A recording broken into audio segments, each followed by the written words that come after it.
सभी भाइयों को राम राम। ठीक है, आज शुरू करेंगे प्रैक्टिस सेट फर्स्ट। ठीक है, आपका अगर पेपर की बात करें तो आपके 10 तारीख से एडमिट कार्ड डाउनलोड होना शुरू हो जाएंगे। पेपर आपका 15 तारीख को है, तो आप लोगों को अभी फ़िलहाल में 2 तारीख है, यानी कि 14 दिन के अंदर आपको 15 प्रैक्टिस सेट करवाए जाएंगे। तो आप लोग हमारे साथ जुड़े रहिए।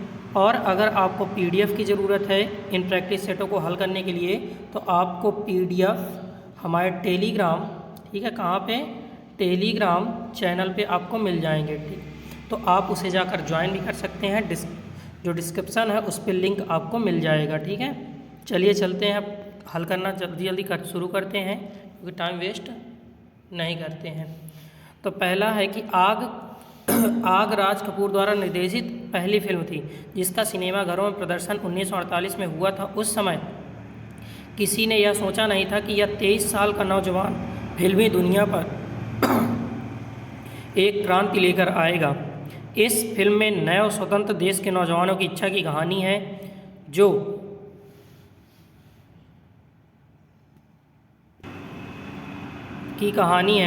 अपनी ज़िंदगी को नए ढंग से जीना चाहते हैं। इसमें उस समय की 3 प्रसिद्ध नायिकाएं नरगिस, कामनी कौशिक, निगार सुल्ताना थीं। इस फिल्म के लेखक इंद्रराज आनंद तथा छाया B.N. रेड्डी थे। संगीत पृथ्वी थिएटर्स के स्थायी संगीतकार राम गांगुली ने तैयार किया था। यह फिल्म की छाप एवं प्रभाव आगे के सत्यम शिवम सुंदरम और मेरा नाम जोकर आज में देखा जा सकता है। चलिए, ये पैराग्राफ था। इस गद्यांश को पढ़ करके नीचे के जो 5 क्वेश्चन हैं उनको आपको हल करना है। तो आग फिल्म की कथा किस पर आधारित है? तो हमने पढ़ा था कि जो आग फिल्म की कथा है वो किस पर आधारित थी? तो बच्चों पर आधारित थी। किस पर आधारित थी? ये लिखा है नौजवान। ठीक है, नौजवानों की इच्छाओं की कहानी। ठीक है, नौजवानों की इच्छाओं की कहानी है। तो कौन सा? सी ऑप्शन आपका सही हो जाएगा। कौन सा ऑप्शन सही होगा? सी। चलते हैं, अगला क्वेश्चन क्या कहता है? आग नामक फिल्म का प्रदर्शन किस वर्ष किया गया था? तो अभी हमने पढ़ा कि 1948 में।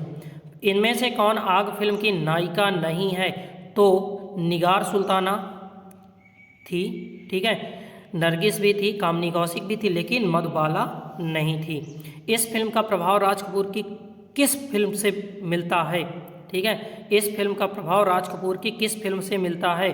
तो सत्यम शिवम सुंदरम। ठीक है, और इसके अलावा सत्यम शिवम सुंदरम और एक था जोकर, दोनों से मिलता जुलता है। आग के प्रदर्शन के समय राज कपूर की उम्र थी। आग के प्रदर्शन के समय राज कपूर की उम्र थी तो 23 साल। अभी हमने पढ़ा 23 साल का नौजवान। ठीक है, तो 23 साल उम्र थी। फिर अब ये सारे क्वेश्चन हो गए पद्यांश के। आगे देखते हैं, मगही किस भाषा, मगही, ठीक है, क्या बोल रहा है? मगही किस उपभाषा में बोली जाती है? ठीक है, तो मगही किस में बोली जाती है? राजस्थानी, पश्चिमी हिंदी, पूर्वी हिंदी, बिहारी। तो किस में बोली जाती है? बिहारी में बोली जाती है। ठीक है, बिहारी भाषा के अंतर्गत आते कौन कौन से हैं? तो भोजपुरी, ठीक है, भोजपुरी के अलावा आपको मैथिली बोलियाँ, ठीक है, जितनी भी मैथिली बोलियाँ हैं ये इसके अंतर्गत आती हैं। ठीक है, तो याद रखिएगा, मगही किस उपभाषा की बोली है? तो बिहारी की। बिहारी के अंतर्गत और कौन आता है? तो भोजपुरी आती है और मैथिली आती है। चलिए आगे देखते हैं, 7वां नंबर क्वेश्चन क्या कहता है? रावण के सिर सरोज बनचारी, चली रघुवीर सिल मुखधारी। ठीक है, तो इस पे देखें तो क्या पूछा है? मुख में कौन सा अलंकार है? तो कौन सा अलंकार है? तो अगर देखें तो यहाँ पर जो अलंकार है, तो रावण सिर सरोज बनचारी, चली रघुवीर सिल मुखधारी। तो यहाँ पे सिल मुख जो है 2 अर्थ हैं। ठीक है, सिल मुख शब्द के 2 अर्थ हैं। एक है बाण, क्या है? पहले जो सिली है, सिली का अर्थ है बाण, और सिलमुख का दूसरा अर्थ होता है भौरे को बोलते हैं सिलमुख। क्या बोलते हैं? भौरे को। पहले बाण को बोलते हैं, दूसरा भौरे को बोलते हैं। यानी कि एक शब्द के जब अनेक अर्थ होते हैं तो कौन सा अलंकार होता है? श्लेष अलंकार। ठीक है, तो श्लेष अलंकार होगा। कौन सा अलंकार? श्लेष अलंकार। कौन सा ऑप्शन? ए ऑप्शन आपका सही हो जाएगा। चलिए आगे देखते हैं। विस्मय स्थायी भाव किस रस में होता है? ठीक है, विस्मय किस में होता है? तो किसका है? हास्य, शांत, अद्भुत, विभत्स। विभत्स विस्मय कब होता है? जब अद्भुत होता है, अचानक कोई चीज़ है ना हो जाती है तो उसे क्या बोलते हैं? विस्मय। एकदम अचानक से एकाधिक शांत हो जाना। ठीक है, तो कौन सा है? अद्भुत होगा। अगर हास्य की बात करता है तो हास्य किसका है? हास्य। ठीक है, हास्य का क्या है? हास्य। ठीक, हास्य का स्थायी भाव हास होता है। शांत की बात अगर करें तो शांत का वैराग्य होता है, वैराग्य। और विभत्स की बात करें तो इसका मतलब होता है घृणा। इसका जो स्थायी भाव क्या है? घृणा है। ठीक है, चलिए आगे देखते हैं। 9 नंबर क्वेश्चन। गुरु गोविंद दोऊ खड़े, काके लागे पाँव, बलिहारी गुरु आपनो, गोविंद यो बताए। ठीक है, कह रहा कि उक्त पद्यांश के रचयिता हैं तो ये किसने कहा था? ये कहा था कबीरदास ने। किसने कहा था? कबीरदास ने। कबीरा खड़ा बाजार में, सॉरी, गुरु गोविंद दो खड़े किसने कहा था? कबीरदास ने। किससे ली गई है? तो बीजक से ली गई। किससे ली गई है? बीजक से। ये भी आप याद रखिएगा कि बीजक से ली गई है। चलिए आगे चलते हैं। चौपाई छंद में कितनी मात्राएं होती हैं? ठीक है, चौपाई क्या है? एक सममात्रिक छंद होता है। क्या होता है? सममात्रिक छंद होता है। और सममात्रिक छंद में इसमें 16 मात्राएं होती हैं। कितनी होती हैं? 16 मात्राएं होती हैं। और अंत में क्या होता है? गुरु वर्ण होता है। क्या होता है? गुरु वर्ण, यानी कि बड़ा वाला। ठीक है, बड़ा आ, ठीक है, बड़ी ई, ये सारी चीज़ें आएंगी। और एक चीज़ और याद रखिएगा कि अंत में जगड़ और तगड़, ठीक है, जगड़ और तगड़ नहीं आते हैं, ये चीज़ याद रखिएगा। चलिए आगे चलते हैं नेक्स्ट क्वेश्चन की ओर। 11वां क्वेश्चन क्या कह रहा है कि यदि ए ऐ ओ औ के बाद कोई भिन्न स्वर आता है, ए ऐ ओ औ के बाद कोई भिन्न स्वर आता है तो इसके स्थान पर क्रमशः ऐ, आय, औ, आओ हो जाता है। यह संधि कौन सी है? ठीक है, यह कौन सी संधि है? तो यह कौन सी या शब्द आ रहा है? कौन सा शब्द आ रहा है? या। ठीक है, तो अगर ए का क्या बन रहा है? अय, तो यानी कि अयादि संधि है। कौन सी संधि है? अयादि संधि है। चलिए आगे देखते हैं। क्वेश्चन नंबर अगला क्या कह रहा है? इस प्रश्न में वाक्यों से पहले अंतिम भाग को क्रमशः 1 से 6 संख्याएं दी गई हैं। बीच में आने वाले अंश को 4 भागों में बांटा गया है। यार अलावा संख्या में दी गई उचित क्रम में नहीं है, तो चारों को उचित क्रम में लगाइए ताकि शुद्ध वाक्य का निर्माण हो।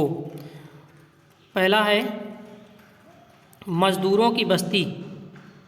मजदूरों की बस्ती, ठीक है, मजदूरों की बस्ती। तो मजदूरों की बस्ती में कौन सा सही होगा? देखते हैं। वहाँ के बेकार रहने वाले लोगों के व्यक्तियों की अपेक्षा अनजान होने से और कल्याणकारी कार्यकलापों के ना होने से तथा मनोरंजन, शिक्षा आदि की सुविधाओं। ठीक है, तो इनको हमें सही करना है। तो सही क्रम में कौन रहेगा? तो सबसे पहला है कि व्यक्तियों की अपेक्षाकृत अनजान होने से, नंबर 1 ये रहेगा रा नंबर। फिर इसके बाद अगर देखें तो फिर क्या होगा? व्यक्तियों के अनजान रहने से तथा मनोरंजन शिक्षा की सुविधाओं, सेकंड नंबर होगा। और कल्याणकारी कार्यकलापों के ना होने से वहाँ के बेकार रहने वाले व्यक्तियों के, यानी कि रा, फिर रा के बाद आएगा वा के बाद आएगा ला के बाद आएगा या। ये क्रम रहेगा, आप देख लीजिएगा। ठीक है, सही क्रम क्या है? रा, वा, ला, या। ठीक है। चलिए आगे देखते हैं। खेत का सही तत्सम शब्द है। खेत का सही तत्सम शब्द है। तत्सम क्या है? एक तत्सम का मतलब होता है कि संस्कृत के समान। तत्सम क्या होता है? संस्कृत के शब्द होते हैं, ठीक है। किसके शब्द होते हैं? संस्कृत के शब्द होते हैं। तो इसमें देखें तो खेत का क्या होता है? क्षेत्र। क्या होता है? खेत का होता है क्षेत्र, ठीक है। खेत का क्या होता है? क्षेत्र होता है। चलिए आगे देखते हैं। अगला है, जहाँ उपमेय में उपमान की समानता की संभावना व्यक्त की जाती है वहाँ अलंकार होता है, ठीक है। क्या कह रहा है? उपमेय में उपमान की समानता होती है तो कौन सा होता है? तो उत्प्रेक्षा अलंकार होता। उपमेय में उपमान की समानता की संभावना किसमें व्यक्त की जाती है? उत्प्रेक्षा अलंकार में की जाती है। किसमें की जाती है? उत्प्रेक्षा अलंकार में, ठीक है। चलिए आगे चलते। जैसे इसमें एक उदाहरण भी याद रखिएगा, आपका मुख मानो चंद्र है, ठीक है। आपका मुख मानो चंद्र है, ठीक है। चलिए आगे देखते हैं। देख सुदामा के दीन दशा करुणा करिकै करुणानिधि रोए में कौन सा रस है, ठीक है। कौन सा रस है? तो करुण रस है, ठीक है। कौन सा रस है? करुण रस है, ठीक है। चलिए आगे चलते हैं। आगे 16 नंबर क्वेश्चन क्या कह रहा है?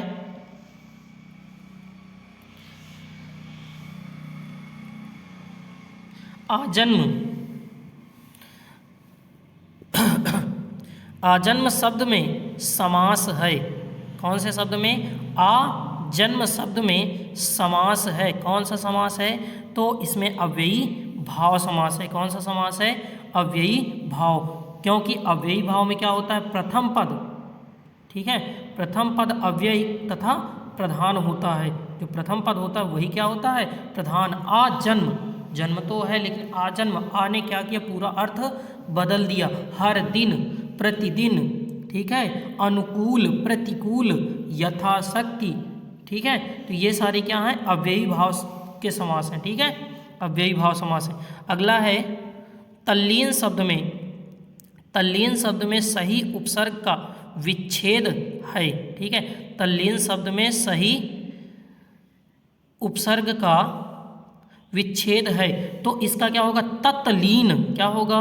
तत्लीन। यहाँ पे देखिए तो डी ऑप्शन आपका सही हो जाएगा, ठीक है। डी ऑप्शन आपका सही होगा। आगे देखते हैं।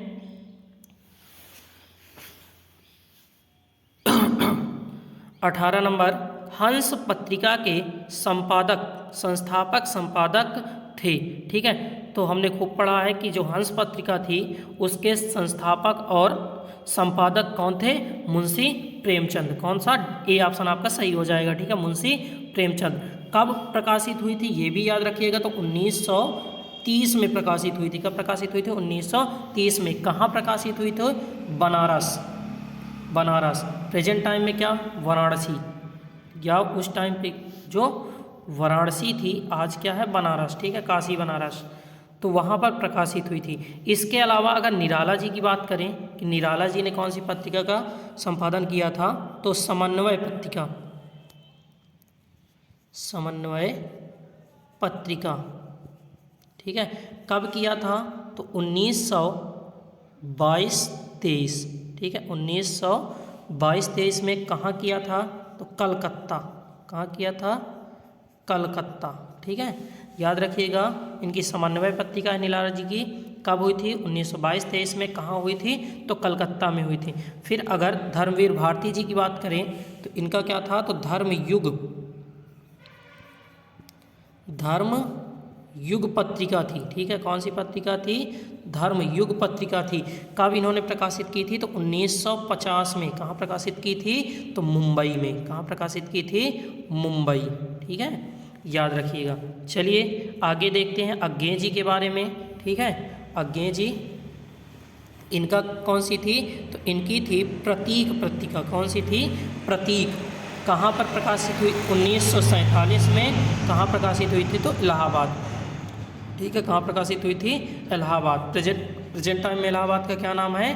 प्रयागराज। क्या नाम है? प्रयागराज, ठीक है। चलिए आगे चलते हैं। गोद में लड़का शहर भर में, गोद में लड़का शहर भर में ढिंढोरा। ठीक है, क्या कह रहा है? गोद में लड़का शहर भर में ढिंढोरा। ठीक है, तो इसमें देखते हैं, गोद में लड़का शहर में ढिंढोरा, तो आपने बहुत सुना होगा बगल में छोरा गांव में ढिढोरा। ठीक है, आपने ये छुड़ा होगा, यानी कि पास वस्तु को रहते हुए चारों ओर खोजना। ठीक है, ये सी ऑप्शन आपका सही हो जाएगा। चलिए 20 नंबर देखते हैं। निम्न पंक्ति में सही अलंकार का चयन कीजिए। पानी विच मीन प्यासी, पानी विच मीन प्यासी, मोहि सुनी सुनी आवे हाँसी।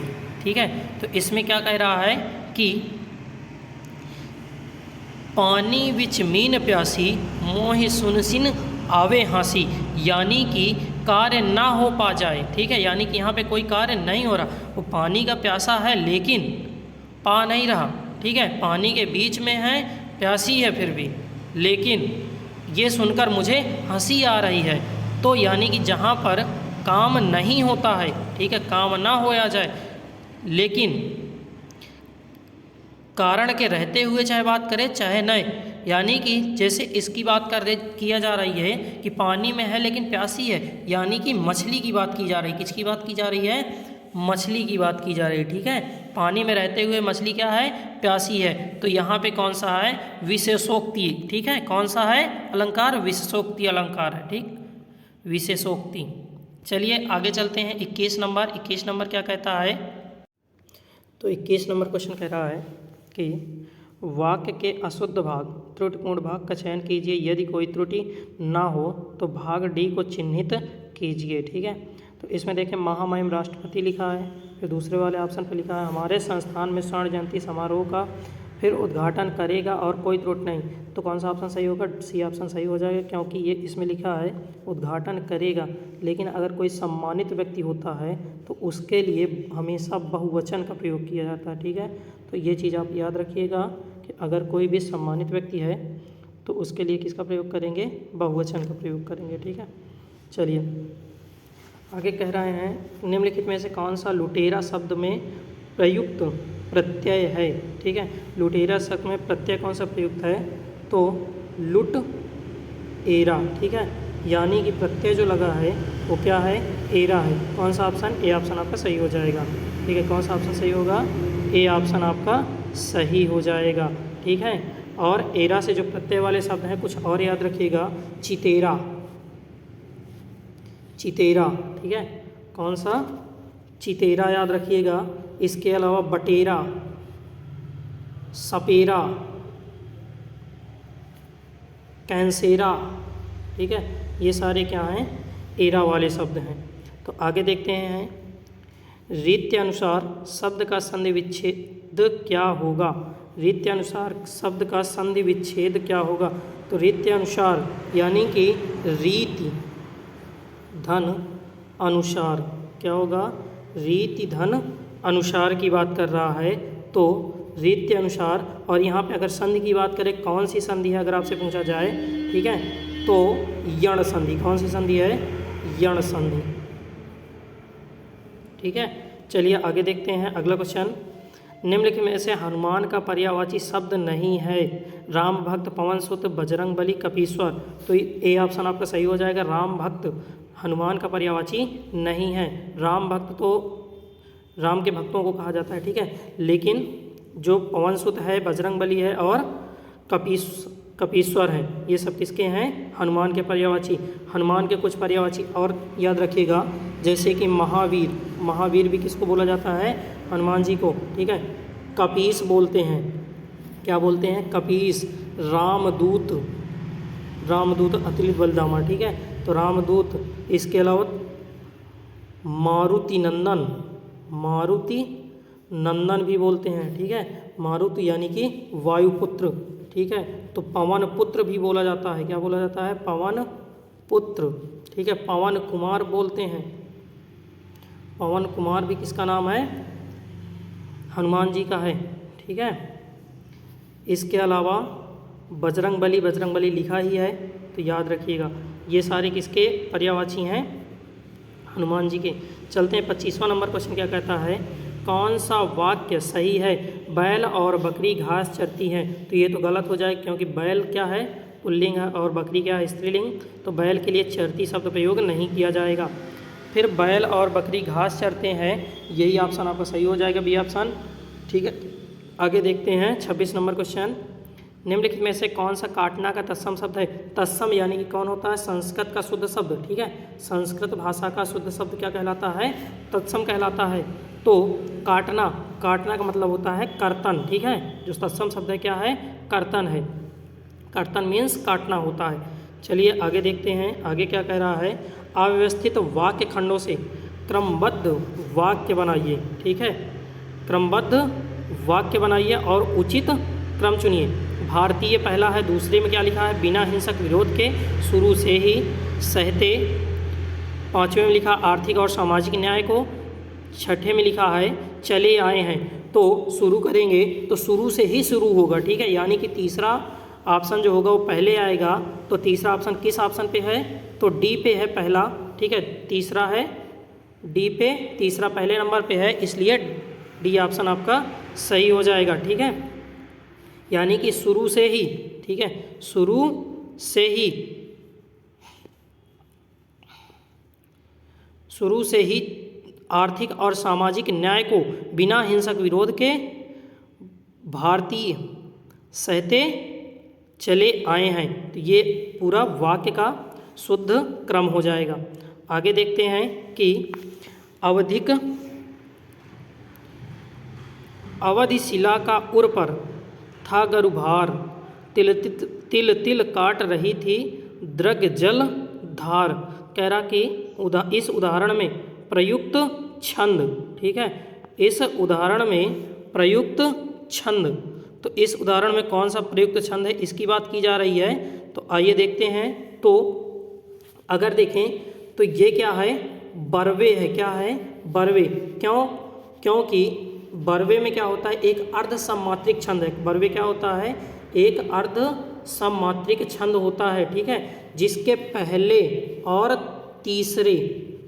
और तीसरे में जो चरण होते हैं उनमें 12-12 मात्राएं होती हैं। कितनी होती हैं?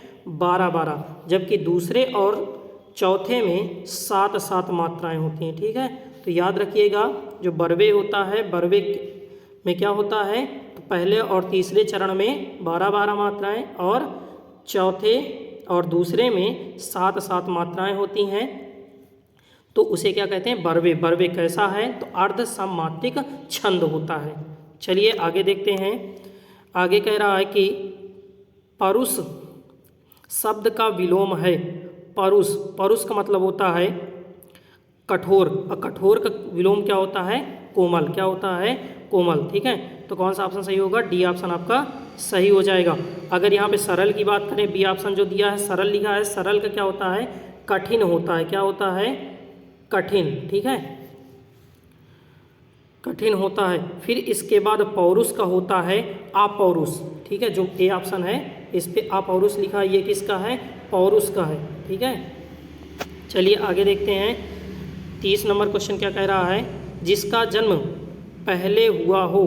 ठीक है, जिसका जन्म पहले हुआ हो, वाक्य के लिए एक उपयुक्त शब्द का विकल्प चुनिए। ठीक है, जिसका जन्म पहले हुआ हो उसके लिए क्या, कौन सा शब्द होगा? तो हमें पता है कि अगर कोई पहले जन्म लेता है तो उसे क्या बोलते हैं? अग्रज बोलते हैं। क्या बोलते हैं? अग्रज बोलते हैं। ठीक है, फिर अगर जो बाद में पैदा होता है उसे क्या बोलते हैं? अनुज बोलते हैं। क्या बोलते हैं? अनुज। ठीक है, चलिए आगे देखते हैं। 31 नंबर क्या कह रहा है? चिरंजीवो जोरी जुरय, क्यों ना स्नेह गंभीर, को घटिए वृषभानुजा, वे हलधर के वीर। वृषभानुजा और हलधर में कौन सा अलंकार है? ठीक है, किसकी बात कर रहा है कि इनमें कौन सा अलंकार है? तो अगर देखें तो इसमें चिरजीवो जोरी जुरे, क्यों ना करे स्नेह गंभीर, को घटिए वृषभानुजा, वे हलधर के वीर। ठीक है, तो यहाँ पे हलधर और वृषभानुजा में ये जो शब्द हैं इनके दो अर्थ हैं। तो यानी कि जब कभी कोई शब्द प्रयुक्त हो उसके दो अर्थ होते हैं या दो से अधिक होते हैं तो कौन सा अलंकार होता है? श्लेष अलंकार होता है। कौन सा अलंकार होता है? श्लेष अलंकार। आगे देखते हैं 32 नंबर। 32 नंबर क्या कह रहा है? मेरे घर से आपका घर 5 किलोमीटर दूर है। मेरे घर से आपका घर 5 किलोमीटर दूर है। इस वाक्य में घर से कौन सा कारक है? ठीक है, घर से कौन सा कारक है? तो कारक की बात की है तो आइए देखते हैं ऑप्शन में क्या दिया हुआ है। कर्म, कारण या संबंध या अपादान। ठीक है, कौन सा है? तो अगर देखें तो हमें किसकी बात कर रहा है कि घर से, कहाँ से? घर से दूरी की बात कर रहा है, यानी एक नए स्थान की बात कर रहा है। तो वो क्या है? अपादान है। क्या है? अपादान। ठीक है, अपादान। आगे देखते हैं,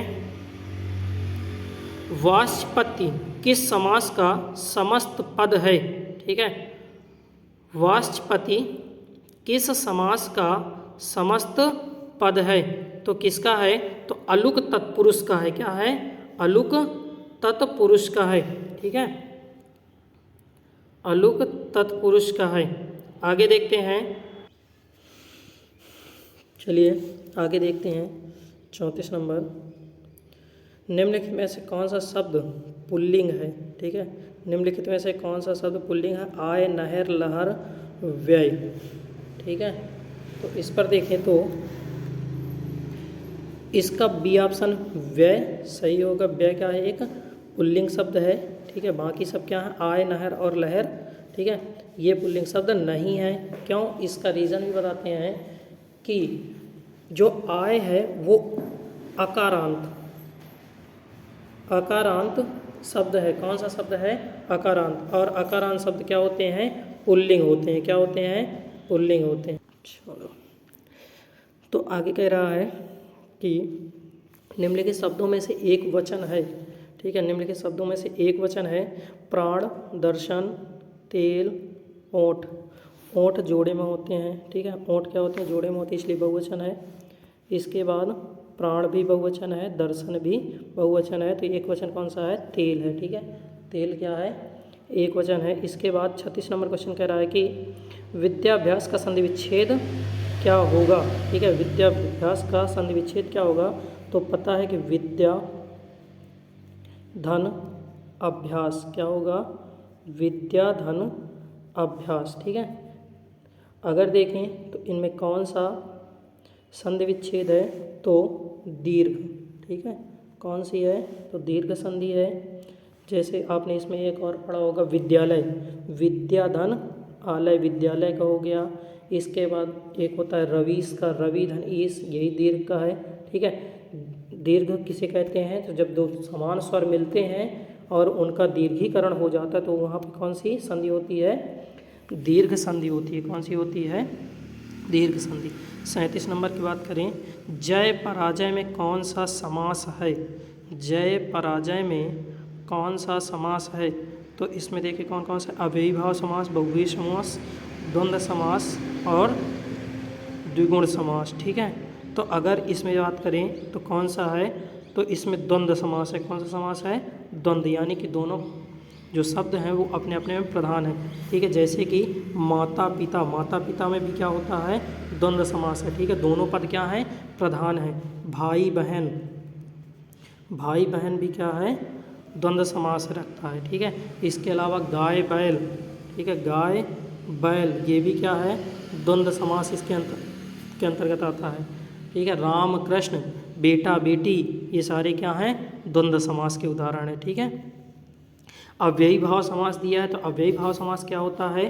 तो जिसमें पद में प्रधानता होती है। ठीक है, पद की प्रधानता अगर होती है तो उसे क्या बोलते हैं? अव्ययी भाव समास। ठीक है, क्या बोलते हैं? अव्ययी भाव समास। फिर इसके बाद जो द्विग समास लिखा है, यानी कि द्विग समास क्या होता है? तो जिसमें संख्यावाची शब्दों की प्रधानता होती है या संख्यावाची शब्दों से प्रारंभ होते हैं तो उन्हें क्या बोलते हैं? द्विगु समास। फिर बहुव्रीहि समास में क्या होती है कि जो शब्द दिया होगा, ठीक है, वो शब्द प्रधान नहीं होगा, अन्य कोई शब्द प्रधान होता है, ठीक है, तो उसे क्या बोलते हैं, बहुव्रीहि समास। जैसा पिछले क्वेश्चन में करवाया भी था, ठीक है, जो शिव के बारे में बता रहा था, नीलकंठ यानी कि शिव। फिर आगे बात करते हैं, इनमें से शुद्ध वार्तनी वाला शब्द कौन सा है, इनमें से शुद्ध वार्तनी वाला शब्द कौन सा है, अन्वेषण, अन्वेषण, अन्वेषण, अन्वेषण, ठीक है, तो इसमें शुद्ध क्या है, तो शुद्ध है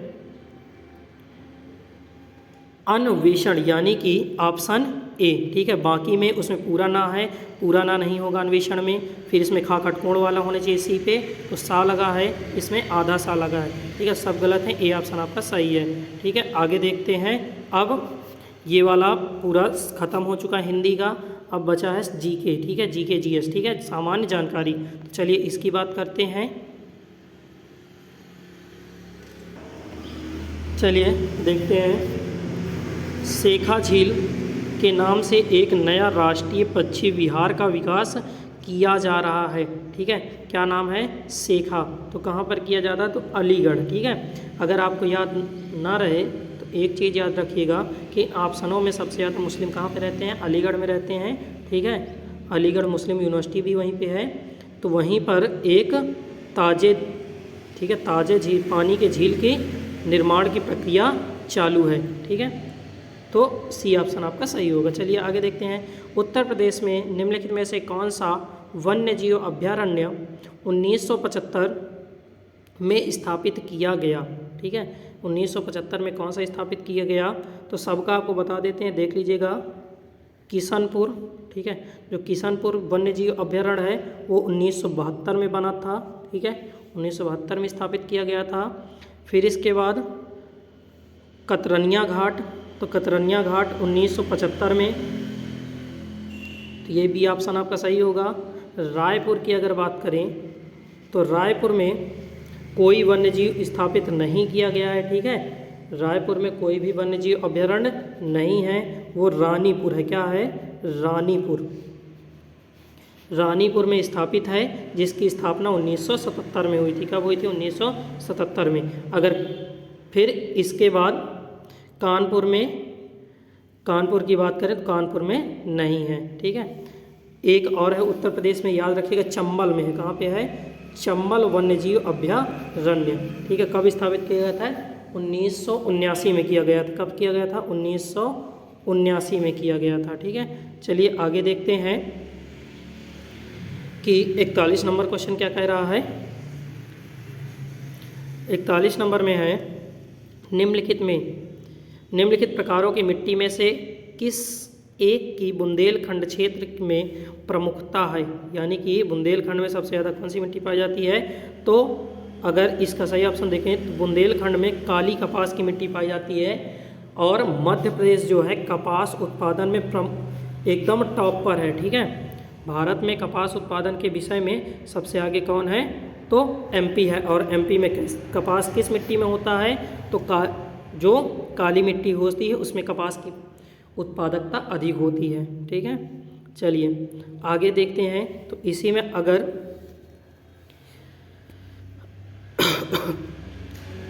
जलोढ़ मिट्टी की अगर आप बात करें, जलोढ़ मिट्टी कहाँ पर पाई जाती है, तो उत्तर प्रदेश में दोआबा क्षेत्र में जलोढ़ मिट्टी पाई जाती है, ठीक है, कहाँ पर पाई जाती है, दोआबा क्षेत्र में, यानी कि जो इलाहाबाद और कानपुर के बीच का क्षेत्र है वहाँ पर क्या पाई जाती है, जलोढ़ मिट्टी पाई जाती है, ठीक है। विंध्य मिट्टी कहाँ पाई जाती है, तो विंध्याचल पहाड़ियों के नीचे पाई जाती है विंध्य मिट्टी। चलिए आगे बात करते हैं 42 नंबर क्वेश्चन की। बुंदेलखंड आर्थिक क्षेत्र में जनपदों की संख्या है, ठीक है, बुंदेलखंड आर्थिक क्षेत्र में जनपदों की संख्या है, तो कितने हैं, तो 7 जनपद हैं, कितने जनपद हैं, 7। नाम भी अगर आपको याद रखना है तो याद रखिएगा, चित्रकूट, बांदा, महोबा,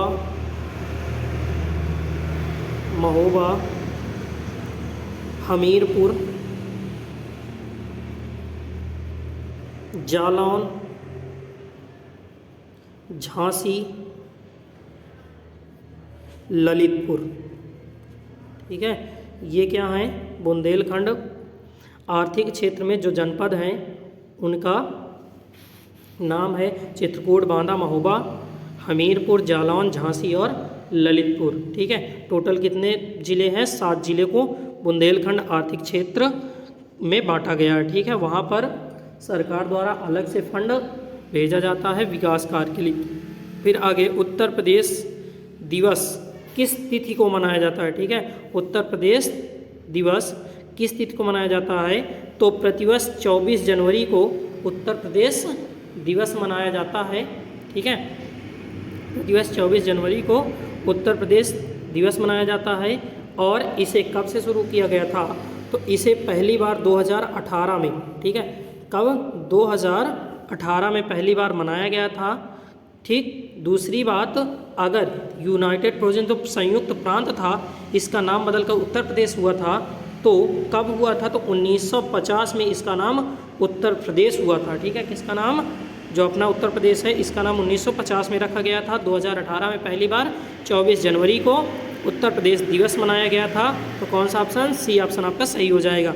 आगे कह रहा है कि मई 2023 में बोला अहमद टिनुबू किस देश के नए राष्ट्रपति के रूप में शपथ ग्रहण किए। ठीक है, तो ये कहाँ के राष्ट्रपति थे, तो नाइजीरिया के राष्ट्रपति हैं। कहाँ के, नाइजीरिया के राष्ट्रपति हैं। ठीक है, आगे देखते हैं 45 नंबर क्वेश्चन क्या कहता है कि स्वदेशी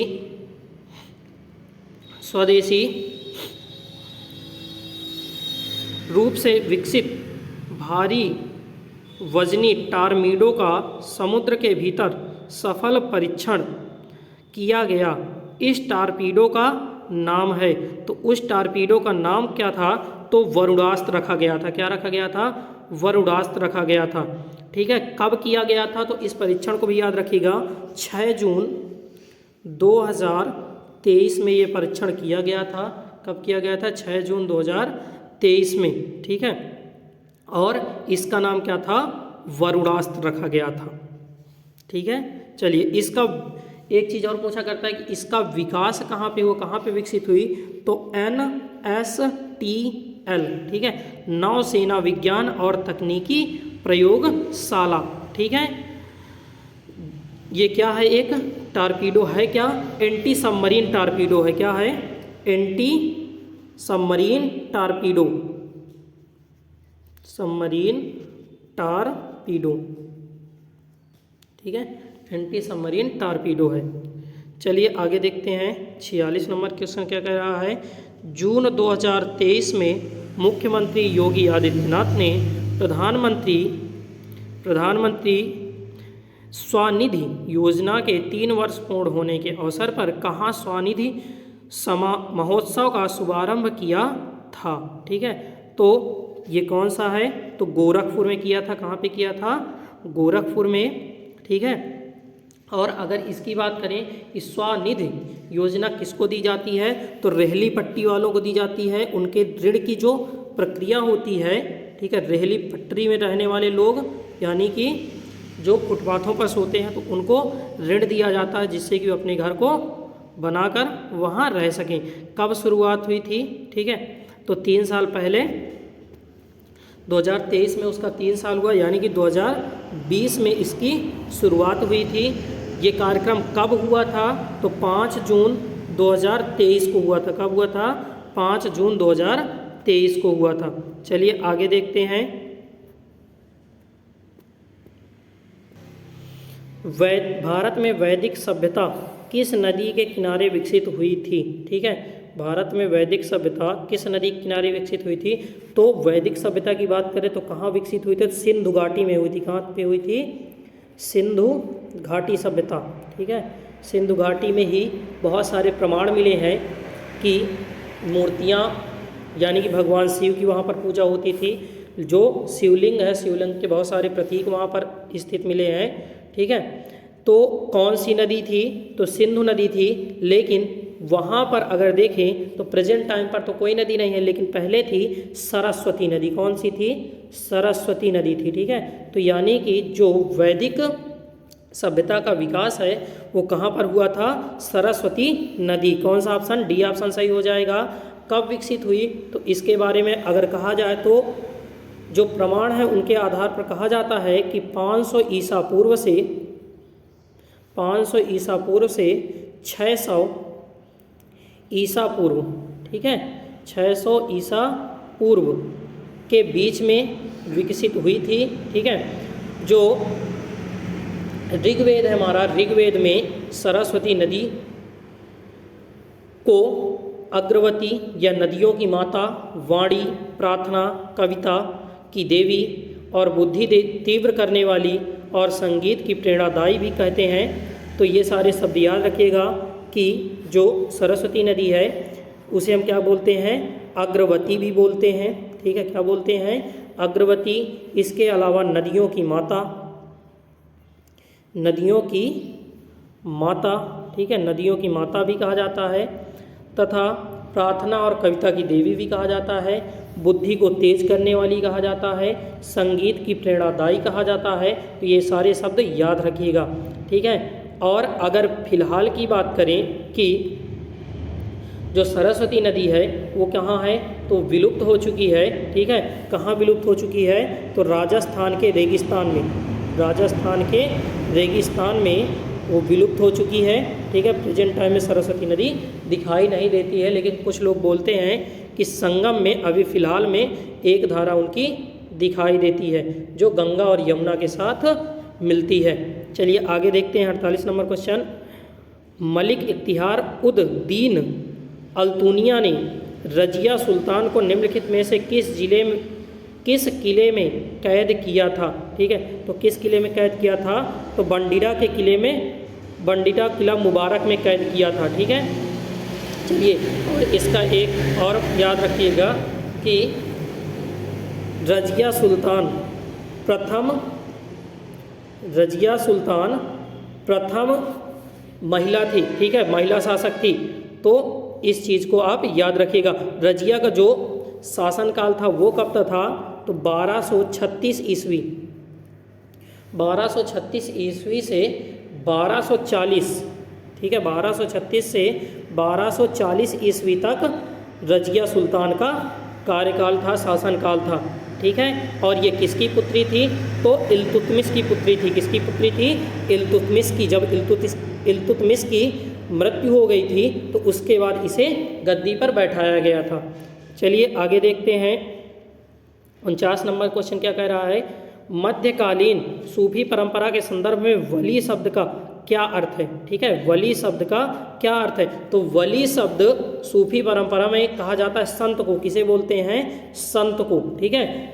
सूफी सिलसिला मतलब सूफी परंपरा किससे संबंधित है? तो इस्लाम से संबंधित है। किससे संबंधित है? इस्लाम से। इस्लाम में जो वली होता है, वली को क्या बोलते हैं? संत बोलते हैं, ठीक है। चलिए आगे देखते हैं 50 नंबर क्वेश्चन क्या कहता है?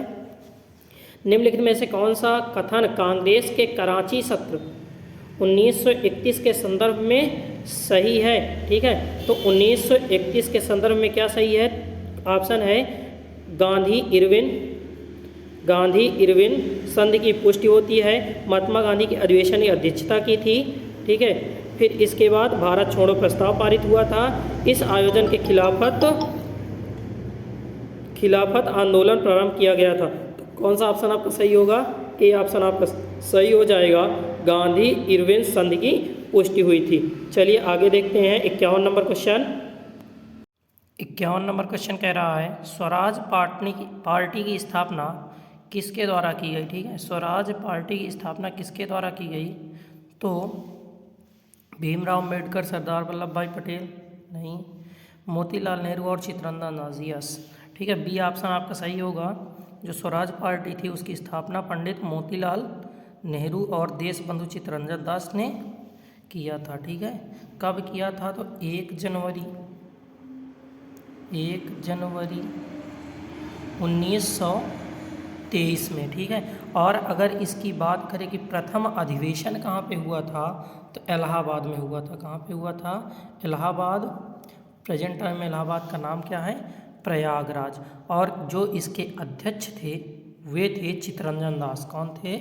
चित्तरंजन दास, इसके अलावा मोतीलाल नेहरू को महासचिव बनाया गया था। क्या बनाया गया था? महासचिव। ठीक है। और इस दल का जो उद्देश्य था, इस दल के 3 उद्देश्य थे। एक था भारत को स्वराज दिलाना, भारत को स्वराज, ठीक है, अंग्रेजों से मुक्ति दिलाना। फिर दूसरा इसी का था कि जो असहयोग आंदोलन गांधी जी द्वारा चलाया जा रहा है उसको सफल बनाया जाए। ठीक है, असहयोग आंदोलन को सफल बनाया जाए। ठीक है। तीसरा जो इसका विरोध था कि जो सरकार थी उसकी, जो ब्रिटिश सरकार थी, ब्रिटिश सरकार की जो बहुत ही बेकार नीतियाँ थी, जिनसे जो जनता थी बहुत ज़्यादा परेशान थी, उनको सरकार को विवश करके बदलाव किए जाएं। ठीक है।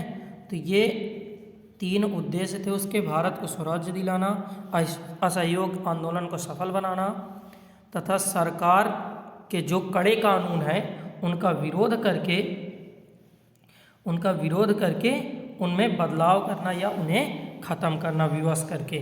चलिए अगला क्वेश्चन क्या कह रहा है, निम्नलिखित में से किसका अक्षांश नई दिल्ली के अक्षांश के 1 डिग्री के भीतर है? चलिए आपको अक्षांश में सबका आपको बता देते। ढाका शहर है वो है 23.8103 डिग्री नॉर्थ। ठीक है। इस्लामाबाद की बात करो, इस्लामाबाद शहर, तो इस्लामाबाद है 33.6844 डिग्री नॉर्थ। ठीक है।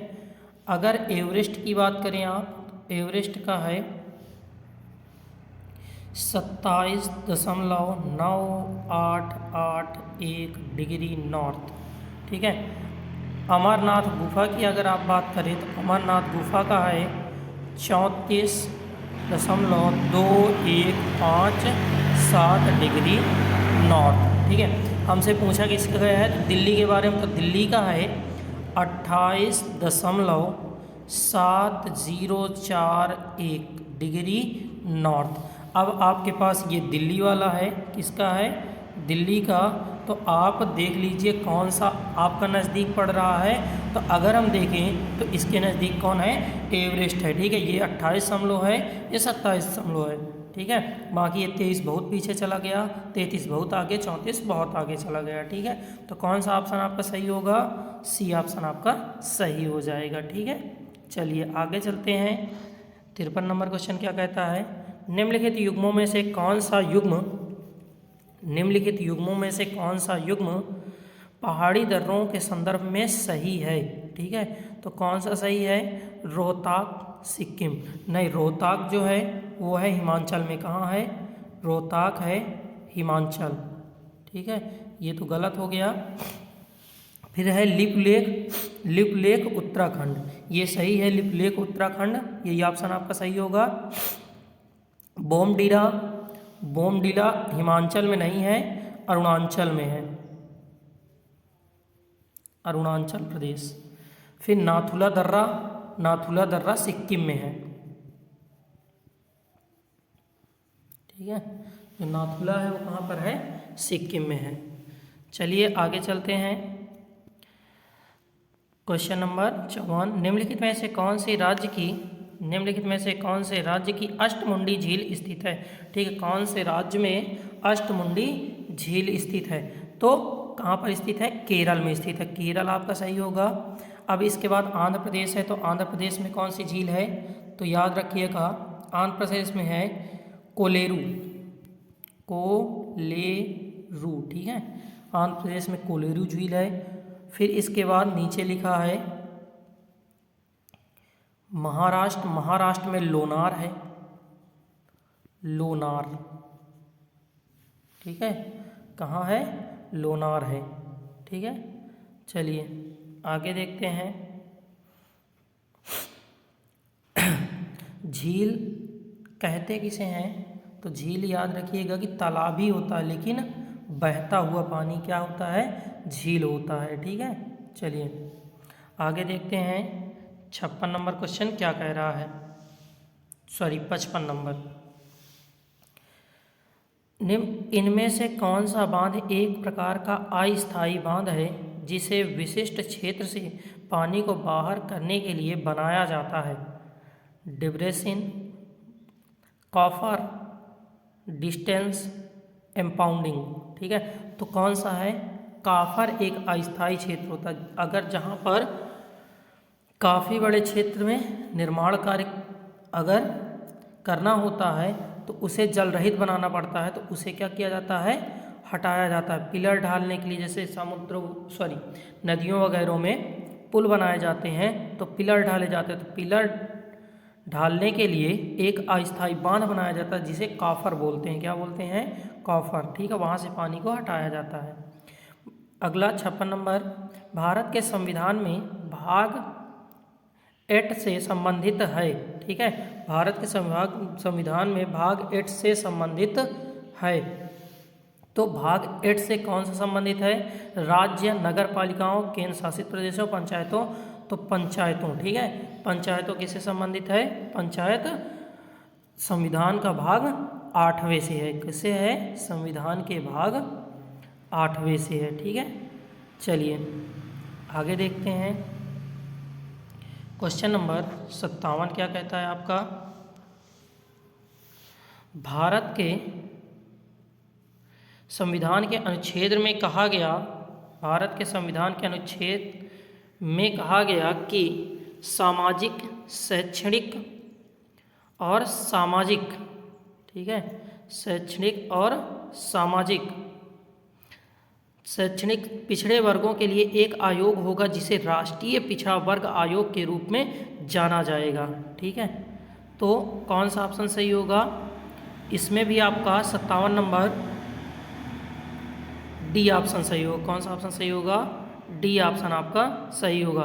338(b)(1) के अंतर्गत कहा जाता है कि पिछड़ा वर्ग के लिए एक आयोग बनाया जाएगा। ठीक है, और अगर बात करें कि कब ये हुआ था, तो जब 102वां, ठीक है, संविधान संशोधन हुआ था, संविधान संशोधन, तो उस संविधान संशोधन यानी कि 2018 में इसे संवैधानिक बना दिया गया। क्या बना दिया गया?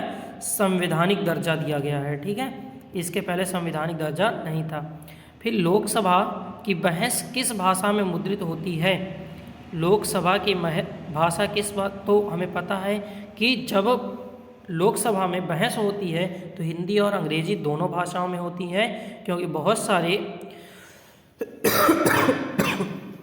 राज्य ऐसे हैं जहाँ पर हिंदी नहीं बोली जाती है। ठीक है, चलिए, तो हिंदी और इंग्लिश दोनों भाषाओं में होता है। चलिए आगे देखते हैं। 59 नंबर, निम्नलिखित में से कौन सा अनुच्छेद सर्वोच्च न्यायालय की अनुषांगिक शक्तियों से संबंधित है? ठीक है, अनुच्छेद 143, अनुच्छेद 138, अनुच्छेद 140, अनुच्छेद 150। चलिए सभी को बता देते हैं। 140 जो है, 140 में क्या है? उच्चतम न्यायालय,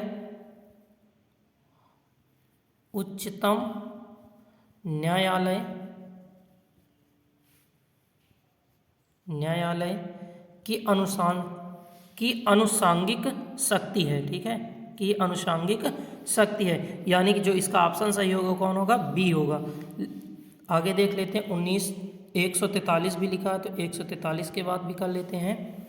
ठीक है, तो इसमें क्या होता है कि जो उच्च न्यायालय से परामर्श करने की राष्ट्रपति की शक्ति होती है। ठीक है, जो उच्च न्यायालय होता है, उच्चतम न्यायालय यानी कि सर्वोच्च न्यायालय की बात कर रहा, तो सर्वोच्च न्यायालय से परामर्श करने की राष्ट्रपति की शक्ति होती है। ठीक है, राष्ट्रपति सर्वोच्च न्यायालय से परामर्श कर सकता है किसी कार्य के लिए। फिर इसके बाद कौन सा है? अनुच्छेद 138 भी लिखा है, तो अनुच्छेद 138 में क्या है कि जो उच्चतम न्यायालय है उसकी अधिकारिता में वृद्धि की जाती है। ठीक है, उसकी अधिकारिता में वृद्धि होती है। और 150 जो है, 150 में क्या है? तो संघ और राज्यों की लेखाओं का प्रारूप है। संघ और राज्यों के लेखाओं का प्रारूप है। ठीक है, लेखाओं का प्रारूप है। ठीक, चलिए आगे देखते हैं। 60 नंबर क्वेश्चन क्या कह रहा है, भारत के संविधान में निम्नलिखित में से कौन सा संशोधन भाषा के आधार पर भारतीय राज्यों के पुनर्गठन को संवैधानिक रूप से बदलने के प्राथमिक उद्देश्य के साथ पारित किया गया। तो 10वां संशोधन, 7वां संशोधन, 4था संशोधन और 6ठा संशोधन। तो 7वें संशोधन में ये बात कही गई है, ठीक है। संविधान के 7वें संशोधन में ये बात कब की गई है, अब कब हुआ था, तो 1956 में हुआ था। कब हुआ था, 1956 में 7वां संशोधन हुआ था, ठीक है। चलिए आगे देखते हैं। 61 नंबर, भारतीय संविधान के निम्नलिखित में कौन सा अनुच्छेद भारत के नियंत्रक एवं महालेखा परीक्षक CAG के लिए स्वतंत्र पद प्रदान करता है? अनुच्छेद 343, ठीक है, अनुच्छेद 343 या अनुच्छेद 148 या अनुच्छेद 124 या अनुच्छेद 110, ठीक है। तो अगर इसमें देखें तो अनुच्छेद 148 ये हमें प्रदान करता है, ठीक है, महालेखा परीक्षक के लिए एक स्वतंत्र पद प्रदान करता है। इसकी नियुक्ति कौन करता है, तो भारत का राष्ट्रपति जो भी होगा, राष्ट्रपति करता है। किसके द्वारा की जाती है, राष्ट्रपति के द्वारा की जाती है, ठीक है। और अगर उसे हटाया जाएगा तो केवल रीति और उनके आधारों पर, ठीक है, रीति या उनके आधारों पर उसे हटाया जा सकता है, ठीक है। जैसे कि सर्वोच्च न्यायालय के न्यायाधीश को हटाया जाता है, ठीक है। जिस रीत से सर्वोच्च न्यायालय के न्यायाधीश को हटाया जाता है, उसी प्रकार उसे भी हटाया जा सकता है, ठीक है। और जो इसका कार्यकाल होता है कितने वर्ष का होता है, 6 वर्ष का, ठीक है। कितने वर्ष का होता है, 6 वर्ष का। दूसरी चीज, कब के बाद उसको ये एक नियंत्रक एवं महालेखक परीक्षक का पद नहीं दिया जाता है, तो उसकी जो अधिकतम आयु है वो क्या है, 65 वर्ष, ठीक है। 65 वर्ष के बाद नहीं दिया जाता है, ठीक है, ये बात याद रखिएगा। चलिए आगे देखते हैं। 62 नंबर क्वेश्चन क्या कह रहा है, भारत में पहली बार वैज्ञानिक तरीके से राष्ट्रीय आय की गणना करने वाले अर्थशास्त्री हैं, ठीक है। तो जगदीश भगवती, VKRV राव, ठीक है, कौशिक बसु, मनमोहन सिंह। तो कौन है, VKRV राव, ठीक है। इनका पूरा नाम भी अगर आपको याद रखना है तो याद रखिएगा, विजेंद्र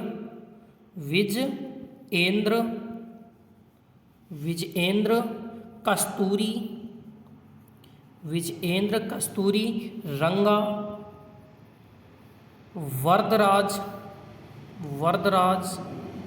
राव, ठीक है। ये पूरा उनका नाम थे, ठीक है, जो प्रथम बार आय की गणना करने वाले प्रमुख अर्थशास्त्री थे। चलिए, भारतीय अर्थव्यवस्था का वैश्वीकरण क्या प्रदर्शित करता है, ठीक है, क्या प्रदर्शित करता है, तो बाह्य ऋण में वृद्धि, दूसरे देशों के साथ आर्थिक संबंध में कम से कम हस्तक्षेप करना। यही सही है आपका कि भारतीय व्यवस्था का वैश्वीकरण क्या प्रदर्शित करता है, दूसरे देशों के आर्थिक संबंध में कम से कम हस्तक्षेप करना, ठीक है। इसे सुधारा कब गया था, विश्व के लिए खोला कब गया था भारतीय अर्थव्यवस्था को, तो 1991 में। कब खोला गया था, 1991 में, ठीक है। कब, उस टाइम प्रधानमंत्री कौन बने थे, तो मनमोहन सिंह थे। कौन थे, मनमोहन सिंह। चलिए आगे देखते हैं। अगला नंबर, बैंकों द्वारा अपने सबसे बड़े, सबसे सुरक्षित और सबसे अधिक क्रेडिट कार्ड वाले ग्राहकों से वसूले जाने वाले अल्पकालिक ऋण का ब्याज दर को कहा जाता है, ठीक है, प्रधान उधार दर। यही आपका सही होगा। क्या कहा जाता है उसे, प्रधान उधार दर कहा जाता है। क्या कहा जाता है? प्रधान उधार दर। शार्ट बोलते हैं PLR, ठीक है, प्राइम लेंडिंग रेट, ठीक है, ये होता है PLR लिया जाता है, ठीक है। चलिए आगे देखते हैं, आगे क्या कह रहा है कि NPCL national payment corporation of India, ठीक है, NPCL का पूर्ण क्या है? जो कि भारत की सभी खुदरा भुगतान प्रणाली के लिए एक अम्ब्रेला संगठन है, ठीक है। तो अभी मैंने बताया कि इसका क्या होगा, तो इसका होगा national payments to operation of India, ठीक है, कॉपरेशन बोलते हैं या कोऑपरेशन भी बोल सकते हैं, ठीक है। तो इसकी स्थापना कब हुई थी? तो इसकी स्थापना हुई थी 2008 में। कब हुई थी? 2008 में हुई थी, ठीक है। यह किसका भाग है? तो RBI का भाग है। किसका पार्टनर है? RBI का एक पार्टनर है, ठीक है। चलिए आगे चलते हैं। भारतीय hydrogen mission NHM national hydrogen mission कब शुरू किया गया था? 2 अक्टूबर 2020, 26 जनवरी 2019, 15 अगस्त 2021 और 1 जनवरी 2022। तो स्टार्ट किया गया था 15 अगस्त 2021 को, ठीक है। कब शुरू किया गया था? 15 अगस्त 2021 को, ठीक है। और इसका प्रस्ताव 2021 बजट में हरित ऊर्जा स्रोत, किसके रूप में? हरित ऊर्जा स्रोत से है, ठीक है, स्रोत से लिया गया, ठीक। चलिए आगे देखते हैं। मनरेगा के अंतर्गत किसी ग्रामीण निर्धन व्यक्ति को अधिकतम कितने दिन तक रोजगार मिल सकता है, ठीक है। तो कितने दिन तक मिल सकता है? तो 100 दिन। कितने दिन? 100 दिन, ठीक है। पूरे कितने दिन रोजगार मिलता है? तो 100 दिन का रोजगार उपलब्ध करवाती है। प्रतिदिन की जो मजदूरी है वो शायद 220 रुपये के आसपास है, ठीक है। कब है? 220 रुपये के आसपास। ये सब क्यों आई? तो केंद्र सरकार ने जब बेरोजगारी देखी, भूख देखी, गरीबी देखी, तो मनमोहन सिंह प्रधानमंत्री थे। कौन थे? डॉक्टर मनमोहन, ठीक है, मनमोहन सिंह। तो मनमोहन सिंह ने इसे 2 फरवरी और 2006 को लागू किया था। कब लागू किया था? 2 फरवरी 2006 को। कहाँ से लागू हुई थी? तो आंध्र प्रदेश के, ठीक है, आंध्र प्रदेश के अनंतपुर जिले, अनंतपुर, ठीक है, आंध्र प्रदेश के अनंतपुर जिले में किया था। लेकिन फिर इसे 2009 में राष्ट्रीयकृत कर दिया गया, ठीक है। और 2005 में जो इसका नाम था, ठीक है, ये बहुत पूछा जाता है आपका क्वेश्चन कि 2005 में क्या था? तो महात्मा गांधी राष्ट्रीय रोजगार गारंटी अधिनियम, यानी कि MNREGA, नरेगा, ठीक है। अभी क्या है? नरेगा, इसीलिए बोलते हैं मनरेगा, ठीक है। क्या बोलते हैं? मनरेगा, ठीक है। पहले क्या था? राष्ट्रीय ग्रामीण रोजगार गारंटी अधिनियम। लेकिन फिर 2005 में इसका जो नाम था वो क्या था? महात्मा गांधी राष्ट्रीय ग्रामीण रोजगार गारंटी अधिनियम, मनरेगा, ठीक है। और उसके पहले बाद में क्या कर दिया गया? नरेगा। चलिए आगे चलते हैं। 168 नंबर। अमित्य सेन को अर्थशास्त्र का नोबेल पुरस्कार किस वर्ष मिला? तो इनको जो पुरस्कार मिला था 1998 में मिला था। कब मिला था? 1998 में अर्थशास्त्र का नोबेल पुरस्कार मिला था। और 99 में इन्हें भारत रत्न मिला। क्या मिला था? भारत रत्न मिला था, ठीक है, ये याद रखिएगा।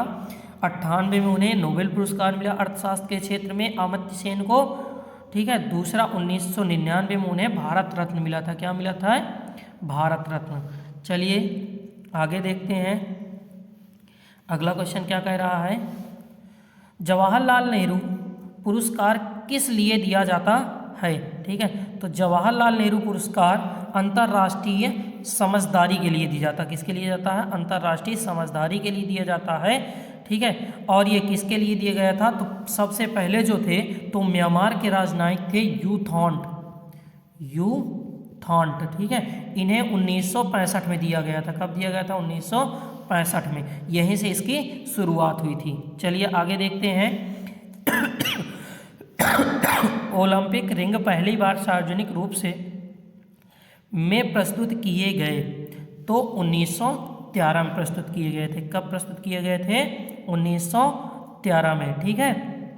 जो ओलंपिक रिंग छल्ले हैं तो ये किसको दर्शाते हैं? तो ये 5 महाद्वीप को दर्शाते हैं। किसको दर्शाते हैं? 5 महाद्वीपों को। कौन कौन से हैं? तो एशिया, कौन सा? Asia, Europe, Africa, Australia, America, ठीक है। किसको दर्शाते हैं? तो 5 महाद्वीप को दर्शाते हैं। जो छल्ले बने होते हैं ऐसे करके बने होते हैं, ठीक है। ये छल्ले किसको दर्शाते हैं? पांचों छल्ले 5 महाद्वीपों को दर्शाते हैं। फिर इन छल्लों की जो डिजाइन थी, किसने डिजाइन किया था? तो इसे डिजाइन किया था पियरे डी कॉर्बटिन, ठीक है। किसने किया था? कॉर्बटिन ने। सार्वजनिक कब किया गया? तो बता ही दिया, 1913 में किया गया था। कब किया गया था? 1913 में। इसके और भी स्तंभ हैं, जैसे कि ओलंपिक के 5 स्तंभ हैं, ठीक है। ओलंपिक ध्वज होता है। क्या होता है? ओलंपिक ध्वज। ध्वज के अलावा शुभंकर, मशाल और मोटो, ठीक है। मोटो, ठीक है। ये 4 हो गए। एक हो गया आपका छल्ला। 5 स्तंभ होते हैं। चलिए आगे देखते हैं। हमारे देश में सबसे प्राचीन भाषा कौन सी है? ठीक है, हमारे देश में सबसे प्राचीन भाषा कौन सी है? तो अगर हम प्राचीन भाषा की बात करें तो कौन है? संस्कृत है। कौन है? संस्कृत है। क्योंकि हमारे जितने भी वैदिक धर्म ग्रंथ हैं, ठीक है, वैदिक धर्म ग्रंथ हैं, सभी किस में लिखे गए हैं? संस्कृत में लिखे गए हैं। किस में लिखे गए हैं? संस्कृत में, ठीक है। और जो भीमराव अम्बेडकर थे, उनका कहना भी था कि जो संस्कृत है पूरे भारत को, ठीक है, पूरे भारत की भाषाई एकता को एक सूत्र में बांधती है, ठीक है। BR अम्बेडकर जी का मानना था कि जो संस्कृत है वो भारत को एक सूत्र में बांधने का कार्य कर रही संस्कृत, ठीक है। और जब उन्होंने संविधान की रचना की थी तो रचना के समय उन्होंने ये भी प्रस्ताव दिया था कि क्यों ना संस्कृत को ही आधिकारिक भाषा माना जाए, ठीक है। BR अम्बेडकर जी का कहना था कि संस्कृत को ही आधिकारिक भाषा का दर्जा दिया जाए, ठीक है। लेकिन फिर इसे नहीं सुझाव में किसी ने अमल नहीं किया, ठीक है। जो आजकल किसी भी आप देखें, चाहे आप हिंदू धर्म की बात करें, हिंदू, ठीक है, बौद्ध, जैन, ठीक है, तीनों धर्मों की बात करें तो तीनों धर्मों में संस्कृत भाषा के जो जितने भी इनके ग्रंथ हैं, अधिकतर ग्रंथ किससे लिखे जाते हैं? संस्कृत भाषा में लिखे जाते हैं। किस में लिखे जाते हैं? संस्कृत भाषा में, ठीक है। और अगर देखें तो अभी प्रेजेंट टाइम की बात करें तो जो उत्तराखंड है, देवभूमि उत्तराखंड में द्वितीय राजभाषा है। क्या है? द्वितीय राजभाषा है संस्कृत, ठीक है। तो कितनी महान थी हमारी राजभाषा संस्कृत, लेकिन पता नहीं किसने नहीं किया, ठीक है। चलिए आगे देखते हैं। द इकाबाग नामक पुस्तक किसने लिखी थी? द इकाबाग नामक पुस्तक किसने लिखी थी? ठीक है, तो ये थे JK राउलिंग। कौन थे? JK राउलिंग के द्वारा लिखी गई थी, ठीक है। अब अगर आपको रस्किन ब्रॉन्ड की बात करें तो इन्होंने कहा, इनकी जो पुस्तक है वो है how to be a writer, ठीक है, how to be a writer Ruskin की थी और इसमें है, ठीक है। चलिए आगे चलते हैं। उन निम्नलिखित में से कौन सी श्रीलंका की पहली आधिकारिक भाषा है? सिंहली, अंग्रेजी, तमिल, मलयालम, ठीक है। तो सिंहली है, वहाँ जो भाषा चलती है वो कौन सी है? सिंहली है, ठीक है। और श्रीलंका की राजधानी कौन है? तो कोलंबो है। क्या है? कोलंबो, ठीक है। लेकिन वर्तमान में क्या हो गई है? पहले थी कोलंबो, अब प्रेजेंट टाइम में है श्री जयवर्धनेपुरा, श्री जयवर्धनेपुरा, ठीक है। ये क्या है? श्रीलंका की प्रेजेंट टाइम की राजधानी है। कहाँ पर स्थित है? तो यह मन्नार की खाड़ी, ठीक है, और दक्षिण हिंद महासागर में स्थित है, दक्षिण हिंद महासागर में स्थित है, हमारे जस्ट नीचे, ठीक है। चलिए आगे देखते हैं, आगे क्या कहता है? 74 नंबर, 1928 में किसने खोज की कि जब रंगीन प्रकाश की किरण किसी द्रव में प्रवेश करती हैं तो उस द्रव द्वारा प्रकीर्णित प्रकाश का एक हिस्सा किस रंग का हो जाता है? तो किस रंग का हो जाता है? तो किसने प्रयोग किया था? सीवी रमन जी का, ठीक है। किसने किया था? सर सीवी रमन, ठीक है। इसे रमन प्रभाव भी बोलते हैं। क्या बोलते हैं? रमन प्रभाव। इन्होंने कहा था कि अगर कोई रंगीन प्रकाश की किरण श्वेत द्रव में प्रवेश करेगी तो वह अलग रंग की हो जाएगी। किसकी हो जाएगी? अलग रंग की हो जाएगी। इस खोज के लिए इन्हें नोबेल पुरस्कार मिला था। क्या मिला था? नोबेल पुरस्कार, ठीक है। इस खोज के लिए इन्हें नोबेल पुरस्कार से सम्मानित किया गया था। तो कब मिला था? तो 1930 में। कब मिला था? 1930 में, ठीक है। और खोज कब हुई थी? 1928 में। 1928 में इन्होंने खोज की थी। चलिए आगे देखते हैं। प्रेरण कुंडली का आविष्कार किसने किया? प्रेरण कुंडली का आविष्कार किसने किया? तो प्रेरण कुंडली क्या होती है? कम ऊर्जा स्रोत, कम ऊर्जा स्रोत से उच्च ऊर्जा स्रोत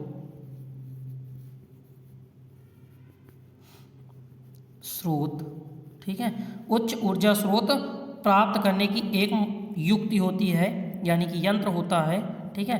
प्राप्त करने का एक यंत्र होता है। याद रखिएगा कि जो प्रेरण कुंडली है वो क्या है? कम ऊर्जा स्रोत से उच्च ऊर्जा स्रोत प्राप्त करने की एक युक्ति होती है। इसका जो आविष्कार था किसने किया था? तो निकोलसन कालन ने किया था। किसने किया था? निकोलसन कालन, यानी कि डी ऑप्शन आपका सही होगा। कब किया था ये भी याद रखिएगा। तो 1836 में किया था। कब किया था? 1836 में, ठीक है। इसका जो आविष्कार था वो था 1836 में। चलिए आगे देखते हैं। आगे अब 76 नंबर क्वेश्चन अब क्या है? तो अब आपके क्वेश्चन हैं संख्यात्मक और मानसिक योग्यता हैं, ठीक है। किसके हैं? संख्यात्मक एवं मानसिक योग्यता के हैं। तो चलिए इसके जो क्वेश्चन हैं आपको सेकंड पार्ट में करवाए जाएंगे। किस में करवाए जाएंगे? इसी के सेकंड पार्ट में, क्योंकि आपको हल करना पड़ेगा, ठीक है, सेकंड पार्ट।